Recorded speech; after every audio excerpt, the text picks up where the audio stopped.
A husband is not a partner. Somewhere along the way, we stopped saying husband and wife. We started saying partner. It sounds progressive and neat. It promises equality and balance. It is supposed to feel modern and balanced. But here is the problem. It is also a bland, empty, and sanitized. Understand this: marriage is not a merger. Marriage is not a contract. Marriage is a covenant. You don't bind a marriage the same way you bind a law firm. You don't say, let's draft the paperwork, split the assets, and how this goes. And when you replace husband with partner, you trade depth for paperwork and then wonder why the marriage feels hollow. Let me tell you why this matters. When you call your husband your partner, you collapse the sacred into merely functional. You reduce a covenant to a contract. You replace devotion with negotiation. Partnership says this is the deal we made. Covenant says this is the design we embody. Partnership clings to the terms. Covenant breathes the truth. And that is the difference. And that difference is everything. Because contracts can be exceeded, dissolved, or negotiated when they stop feeling fair. Covenant demands devotion even when it is difficult. Let me tell you the architecture of marriage or relationship. A husband cultivates his wife through his leadership, protection, provision, and guidance. A wife trusts, respects, and multiplies her husband through devotion, reverence, and increase.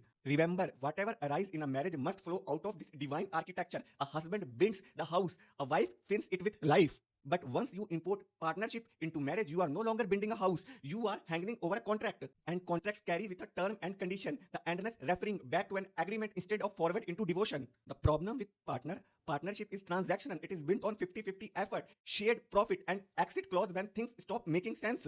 That works in business, but it kills a marriage. Marriage is not about splitting bins, dividing costs, or telling who did more this week. Most important, reducing marriage to partnership strips the husband of his masculine essence of leadership and the wife of her feminine brilliance. And then what is left? When roommate marriages functional, safe, equal, and utterly lifeless and passionless. Let me tell you, a husband is a husband, not a partner. A husband is not a partner in an enterprise. He is the man who shoulders responsibility for his wife and family. He is the protector, provider, and most important, leader. A wife is not his equal in an enterprise. She is the complement, his multiplier, nurturer, and inspiration. Husband and wife are not interchangeable titles. They are sacred roles by design. It should be structure. Let me tell you why gender role matters. Equality never means sameness. Two different roles can both be whitened without being identical. When a husband leads with strength, leadership, his wife is free to thrive in her feminine energy. When a wife responds with trust and devotion, the marriage deepens. This distinction creates polarity and the spark that fuels attraction. But when everyone is just a partner, nobody knows who leads, who follows, or who binds what. And so the marriage drifts into monotony. And let me tell you the cultural consequences of partnership thinking. Look around. Partnership marriages are now everywhere, and most of them look like two tired roommates splitting expenses. Passion is gone. Polarity is gone, purpose is gone, attraction is gone, desire is gone. Many women feel dissatisfied because equal relationship leave them carrying weight